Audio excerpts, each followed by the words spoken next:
I'm Greg Hunter. Welcome to USAWatchdog.com.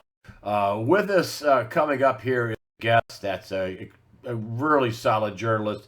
It's Alex Newman. Alex, thanks for joining us for USAWatchdog.com. Of course, you have your own enterprise, libertysentinel.org.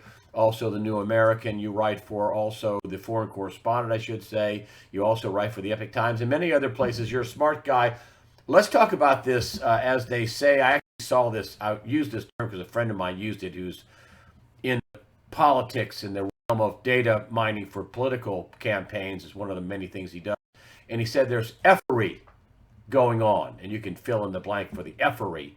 And I actually saw that on one of the news sites. What in the heck's going on here with the ever-changing, quickly changing lawsuit? Now there's a recount in Georgia. They manufactured 700,000 votes to put Biden ahead in Pennsylvania. This is outrageous. What's going on here? Yeah, I think what we're seeing, Greg, is a flagrant effort to steal this election. And we actually warned that this was coming months ago. I was talking about the deep state was planning a coup d'etat, a color revolution, and vote fraud was the central element of that operation. But now we're going to start seeing the other pieces falling into place. As Donald Trump challenges this blatant, in-your-face fraud, they're going to send out the mobs. They're going to send out Black Lives Matter. They're going to send out to go riot and loot. We're already starting to see a little bit of that in Oregon. We're starting to see a little bit of that in New York. It's going to get a whole lot nastier because Donald Trump's not just going to roll over and say, oh, okay, you steal the election, I'm going home.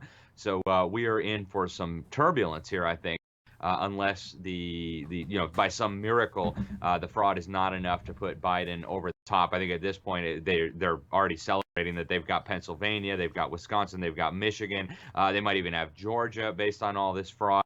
But the fraud is so blatant. It's almost like they don't even care anymore, or even they want people to notice that it's fraudulent. I just wrote an article about this. It went up last night at thenewamerican.com. Unbelievable what we're seeing, Greg. This is not what they wanted. I mean, they did not want this kind of a format for their fraud. I mean, didn't they want a clean kill? I think they would have preferred to have a solid repudiation of Donald Trump, but they knew that wasn't possible. I mean, anybody with two eyes to see can see Trump is rallies and you're getting tens or even hundreds of thousands of people showing up, and Biden is having rallies and maybe you get a dozen people, half of them staffers, showing up, each sitting in their own little bubble. Anybody can look at that and say, hey, this is a giant, and it's to everybody, and to at least give the perception that it was competitive.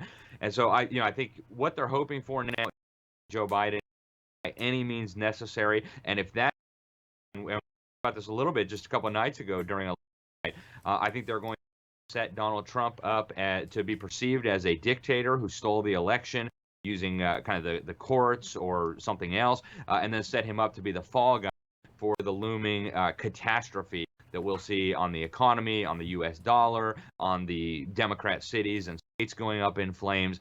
So, there's no scenario here where this all comes out perfectly and everybody just goes to work on Monday and everything is fine. The deep state has overplayed their hand. They recognize that it's do or die. If Donald Trump gets elected cleanly and holds a majority of the Senate and even takes a majority in the House, which I think probably would have happened without all the voter fraud, these people are toast. We've got the Biden scandals, the laptops, the corruption, the Hillary Clinton corruption, the treason during the Obama administration, the arming of Al-Qaeda in Syria. I mean, scandal after scandal. These people would go to jail for life if they were lucky, and they know that.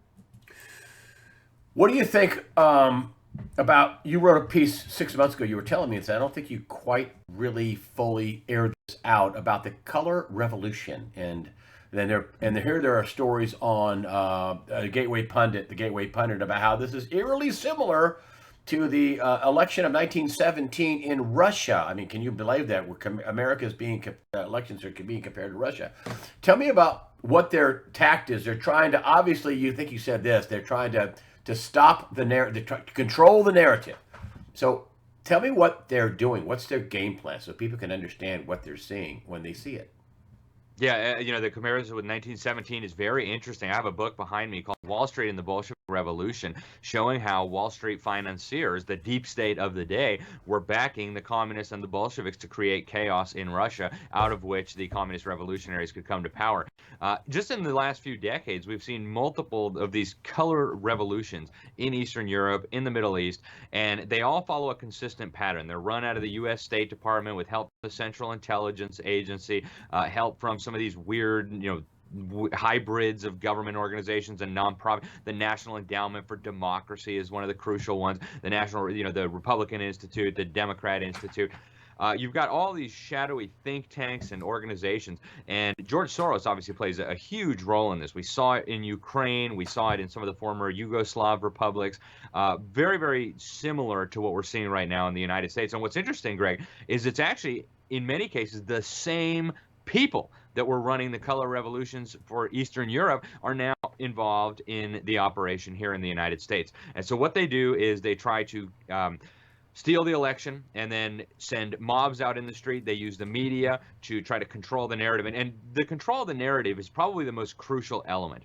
They just need to make enough people think that this is reality, and they can almost get away with it. And so we're seeing now a full-blown effort on that front. We see the fake media. Every time they talk about Donald Trump's statements on the election, they say Trump is falsely claiming that the election was rigged. Trump is ridiculously, ludicrously, outrageously saying that there was vote fraud. Of course there was vote fraud. Oh my goodness, I gave probably 20 examples in my article that I published last night of things that are documented, things that anybody can verify for themselves. There's people being arrested all over the country for vote fraud right now.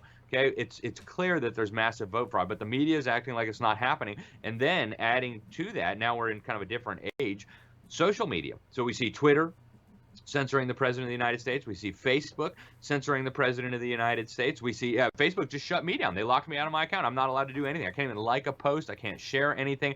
They're silencing anybody and everybody who will call out the shenanigans that are going on now, because again, control of the narrative is absolutely crucial to this operation. If they lose control of the narrative, that's why they had to shut down the Stop the Steal Trump rallies that were being organized. They had hundreds of thousands of people who had come together on Facebook to start organizing these rallies across the country to defend the integrity of the election, to defend the fact that Donald Trump clearly won the election. They have got to silence all of that, because if they lose control of the narrative, they lose control of the operation. And we're at the stage now where this is so much more serious than just regular criminal voter fraud.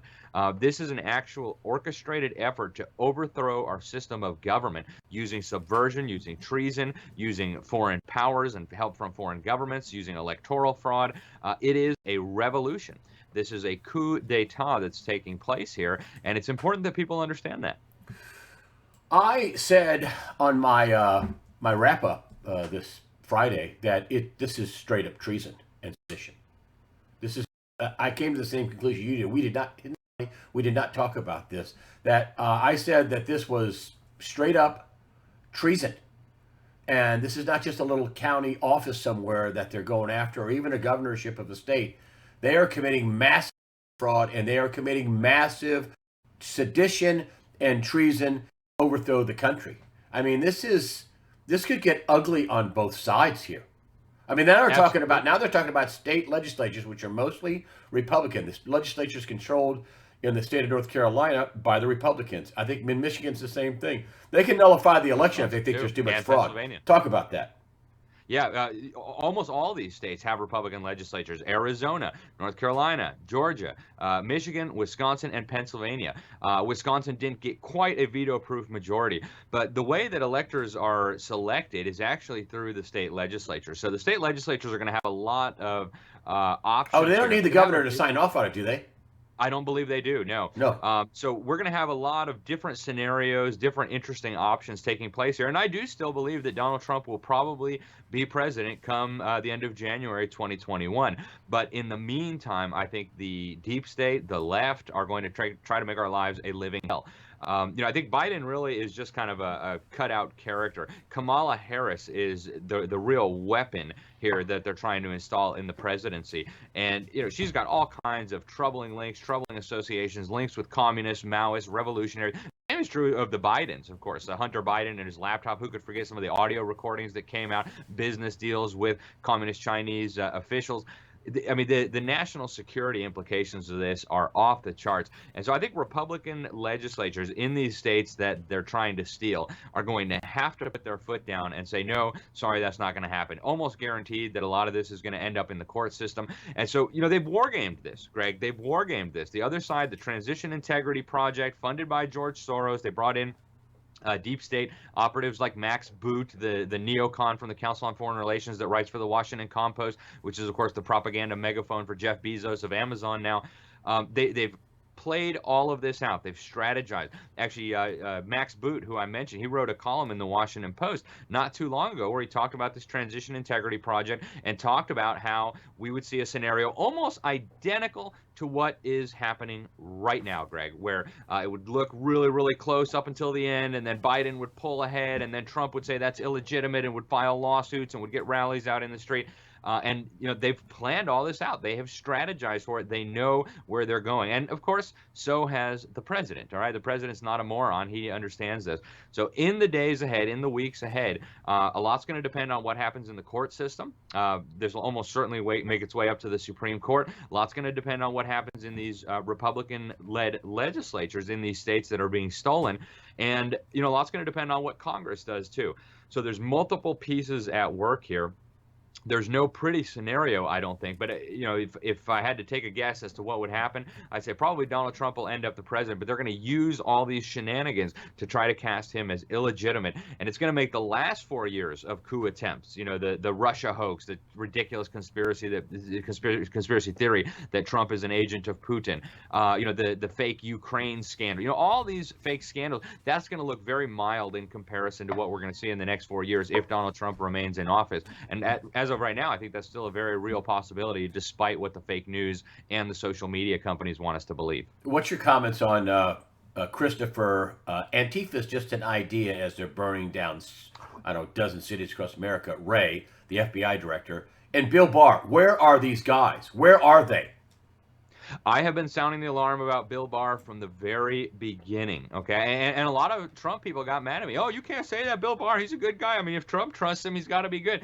The guy comes from the swamp. He's got ties to the former, Bush administrations. He's been involved with the Central Intelligence Agency. This is not a guy that can be trusted. He talks a good game. I mean, you hear his speeches, you're like, wow, why doesn't the media report that this stuff is right on point? I think that's part of the deception. But even more concerning, Greg, significantly more concerning to me than having a swamp creature running the Department of Justice is Mark Esper running the Department of Defense. This guy is a member of the Council on Foreign Relations. He has publicly rebuked President Trump for suggesting the Insurrection Act might need to be invoked. This is a recipe for disaster. He supposedly is resigning. Excuse me? He supposedly is resigning. I heard he was resigning. I saw that he's got a resignation letter prepared. And, it's pretty standard, but I think right at the right moment, they're going to try to make this look real bad for Donald Trump. They're going to try to make it look like he wants to use the military to stay in power, when really they're trying to use the military to remove him from power illegitimately. And I think Mark Esper is a crucial man in this operation. I said from the very beginning, you cannot trust somebody from the Council on Foreign Relations unless he knows something that I don't, and I don't think he does. A big part of the problem Trump has had all through the last 4 years is that there are so many swamp creatures in the U.S. Senate, including on the Republican side. So he was really limited in the ability to get good people in. We saw what they did to some of his best people. General Mike Flynn, National Security Advisor. The deep state took him out faster than you could say national. That first week. That's right. And it was very strategic. And it was typical deep state operation. Fake investigation, fake charges, and then threaten the man's son if he doesn't plead guilty. So we're going to see more of that. But I think Mark Esper is an even bigger danger than Bill Barr right now. I mean, Bill Barr is clearly beyond useless. I mean, we've got criminals running around. They're rioting. They're burning. They're breaking every federal law on the books. They're crossing state lines. They're rigging the election. Nothing. Every law on the books is being flagrantly violated right now, and Bill Barr just acts like he doesn't see it. I mean, come on, give me a break. It's ludicrous. But the military is the real key institution. It's the institution that Americans trust. And it is ultimately the institution that holds the ultimate trump card. And right now, unfortunately, it's in the hands of a member of the Council on Foreign Relations. It's a very dangerous situation. I hope Donald Trump will ask Mark Esper for his resignation post haste and put a real patriot in there, somebody with military. I'd bring General Flynn back. All right, put that guy in there. And let's turn the tide here, because the election is being stolen. You're right. This is not typical election fraud. This isn't a bunch of criminals trying to kick, secret contracts to their buddies as contractors, right? This is much more serious than that. Theft and corruption, it's evil, it should be punished, but this is on a whole nother level. Here they're trying to steal not just our money, they're trying to steal our country, our future, our liberties, our constitutional system of government. That is, by definition, treason. It is waging war against the United States.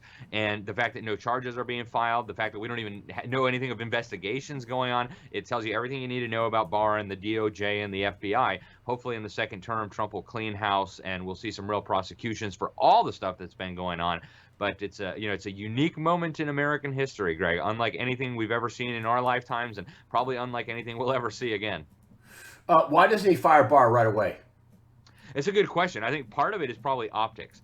Same thing with Fauci. I couldn't figure out, why doesn't he get rid of this lunatic? I mean, the guy is providing cover for these Democrat totalitarian governors and mayors to literally make slaves out of their population, to destroy the economy of multiple states and multiple key cities. Why is Trump allowing this? I think a big part of it is optics. He's worried that if he starts firing all these swamp creatures, the media will portray that as an administration out of control. Things are careening over the cliff and people are abandoning Trump. They'll have fake anonymous sources to say that no, he wasn't really fired. They walked away because they didn't want part of this train wreck.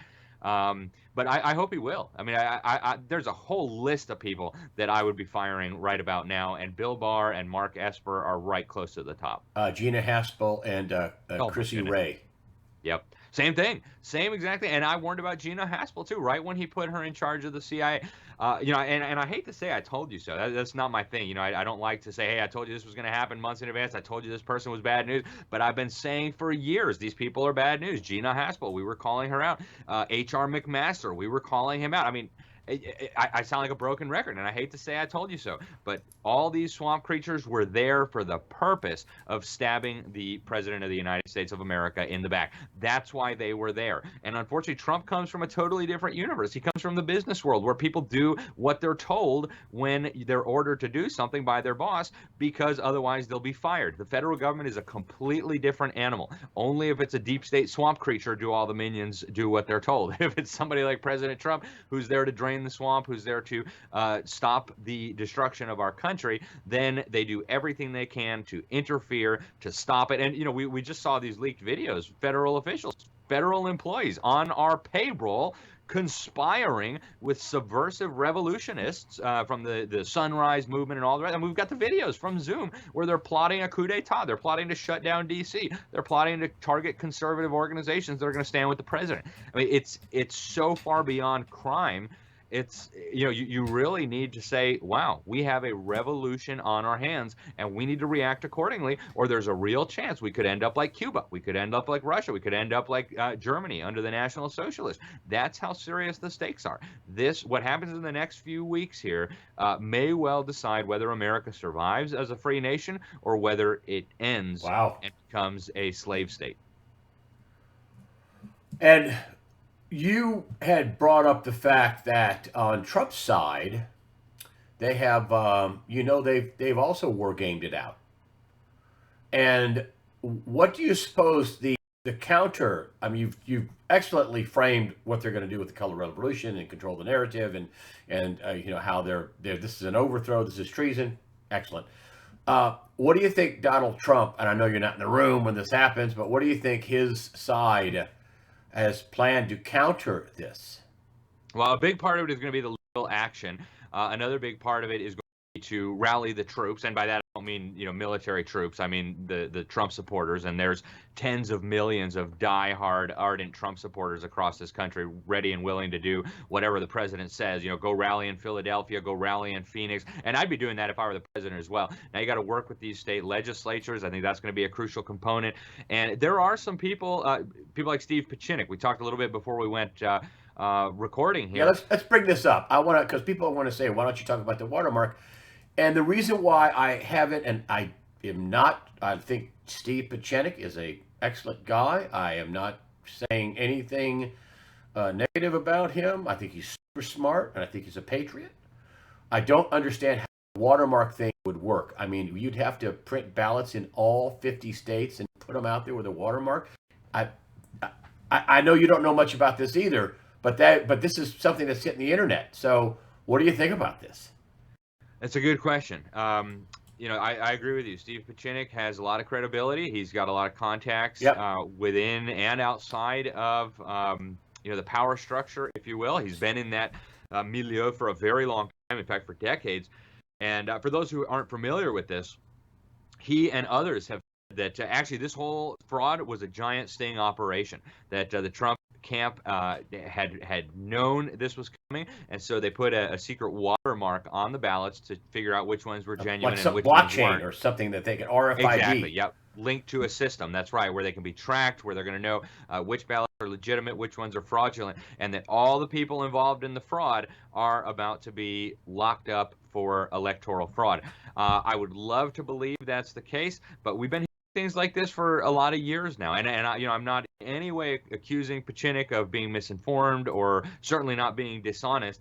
But I'll put it this way: I'm not going to hold my breath waiting for these watermarks to be used as evidence in a court to overturn the electoral fraud. I think we need to be pursuing all avenues right now that are possible to make sure the election is not stolen, to make sure that we do not lose our country, to make sure that we pass what was bequeathed to us by our founders, by thousands of people who've given their lives for this country, make sure we pass to the next generation.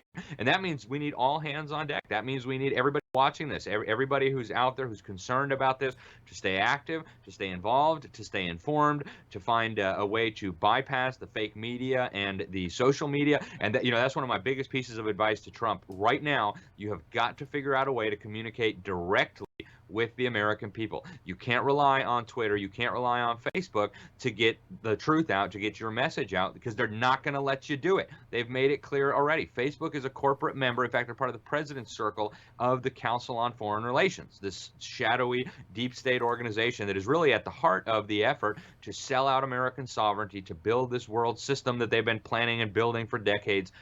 It is, swamp headquarters. In fact, Hillary Clinton said publicly, they're the ones who tell her what she should be doing and how she should be thinking about the future. So I think all these avenues need to be pursued. I'm not ready yet to put my faith and trust in this idea that this is a giant sting operation. I hope it is. I pray that it is. That would be wonderful if we could just round up all these criminals right now and put them where they belong, in prison. But we've got to make sure all options are on the table here going forward. And I just want to end with this because I don't want people. I think Dr. Steve Pieczenik is a brilliant guy. He's a patriot. He knows what he's talking about. And I wouldn't have brought it up if it wouldn't have been for him. If anybody else brought this up, I'd have said, ah. But I actually watched Steve Pieczenik talking about it.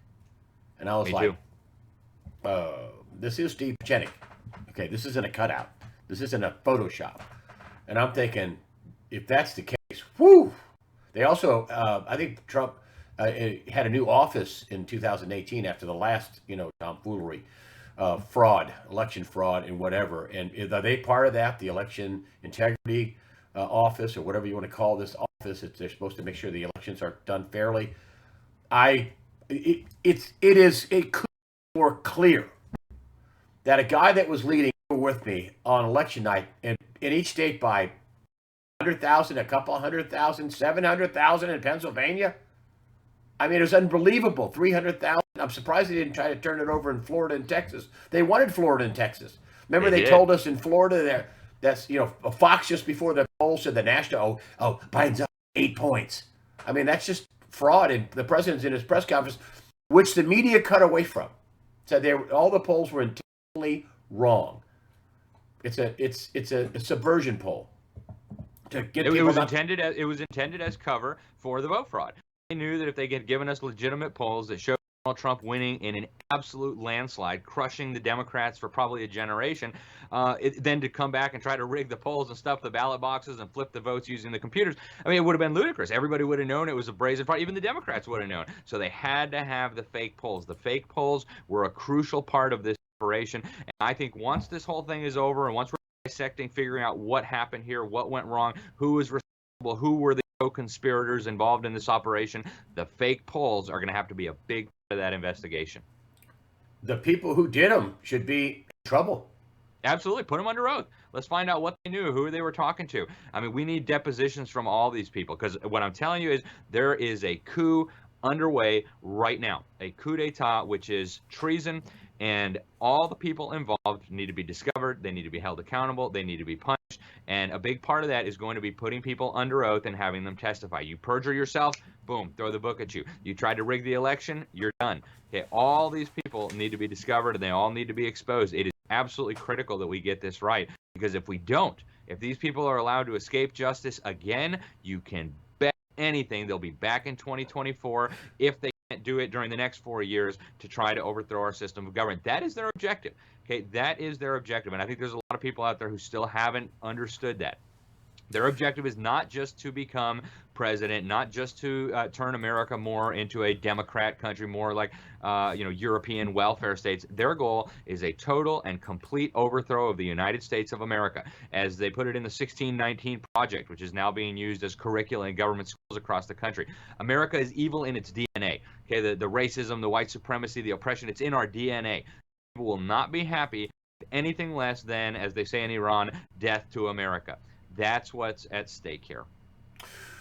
And I guess the next thing is for them to keep counting the vote, as what Trump is trying to stop the count, because they don't want them to put out there, oh, Biden has 278 or 280, or he's crossed the 270 for the Electoral College threshold. Is that their next move, just to go ahead and declare him the winner and then pump it down our throats? I think that is going to be the next step. The media is going to try to say, okay, it looks like Biden won. We still have to wait for the court cases to work their way through the system, but Biden is probably the president-elect of the United States.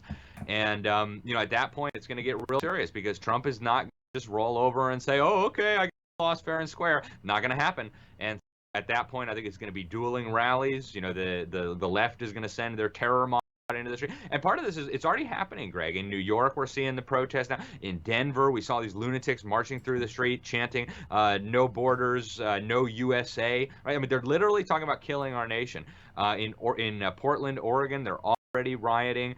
And that's going to be the next phase in the color revolution. Watch for it. Watch what happened in Ukraine. Watch what happened in Serbia. We're going to see very similar things here in the United States. You're going to see the media trying to make these protests look huge. What they do is, they'll people together with some signs, and they'll put them all very close together and zoom in. That's what we're going to see right now. They're going to make it look like there's this huge outpouring of support for President Biden, and that Trump is a dictator trying to steal the election. They're going to ask the military to remove him from the White House. It's going to be up to patriotic Americans who love God, who love our country, and who support our president to say, no, you're not stealing our country from us, period, end of discussion. I don't know what else you can say, but I do know you have a new book that just came out. I would have held the book up, but you said, wow, I mean, I just got the first copy. So what's your new book, and where can you get it? The Deep State. Okay.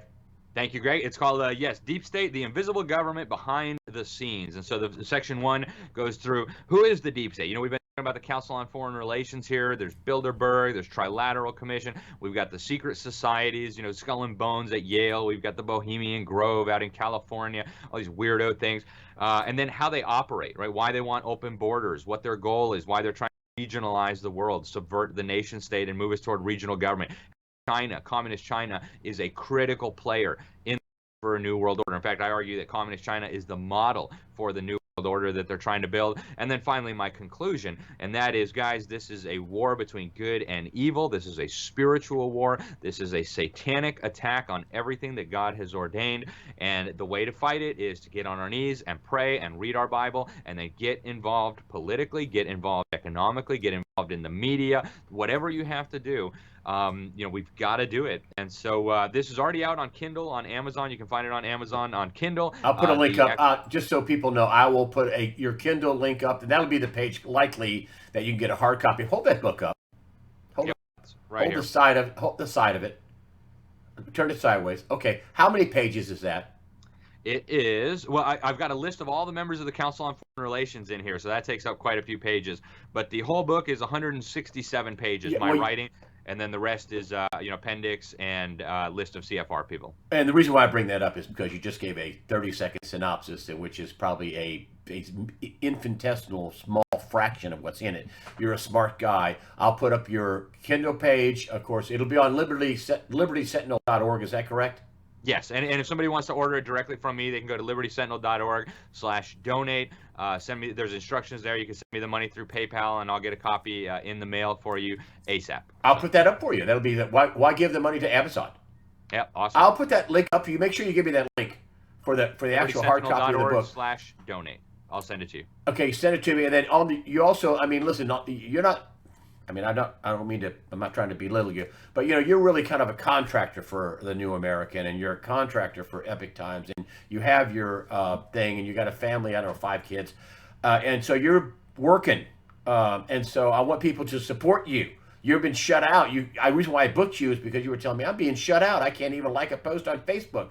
I mean, and now we know why you're being shut out. If anybody listened to this interview and said, "Wow, why would Facebook and Twitter shut out Alex Newman?" I know now. You can't have somebody 30-something years old, this smart and this committed to America, out on these evil Marxist social networking platforms. So you're on mine, and of course I'm no Marxist. I believe in Christ. But I'll put all the links up in your donation page. You do also accept donations. That's on the donation page with the book. Yes, sir. Yep. Okay, so I'll put all those up. Donate, so. I just want people to support you. I think you are a treasure. And I've said this the first time I interviewed. I thought, wow, there's hope for America, because you're a young guy. I'm an old guy. You're a young guy, and so and hopefully there's lots of other people like you, young guys that are saying, hey, I'm not down with this. Communism is not freedom. It's totalitarianism. It's tyranny, and they will not like the system that some of these idiots are voting for. They won't like it. Man. Yeah. Anyway, yeah, you're exactly right. Thank you so much, Greg. I appreciate it. Alex Newman. He is the foreign correspondent. And I'm not belittling the New American. I think that's a great publication. But I just want people to know that you're not rolling in dough. You need to be supported. That's what I'm saying. I appreciate it so much, Greg. Yeah, and anything that I don't use to feed the family goes right back into the freedom fight. So I got it. I do the same thing with people like Kevin Shipp. He's also a excellent guy. I mean, there's just so many people out there doing it. They're getting punished for it. I mean, you don't get rewarded. You don't get a movie. I don't get a TV show. You don't get some great thing. They just try to stick their thumbs down on you, see if they can pop your head like a pimple. But anyway, listen, I hope that doesn't happen. You're a great patriot. You're a fantastic guest. You're very informed. Alex Newman, libertysentinel.org. There's your default position. I'll put all that stuff up. You're a prolific writer for all these different publications, Liberty Sentinel, New American, and Epoch Times, and other places. Alex Newman, thank you for joining me today on USAWatchdog.com. Thank you so much for having me, Greg. Really appreciate it, and God bless.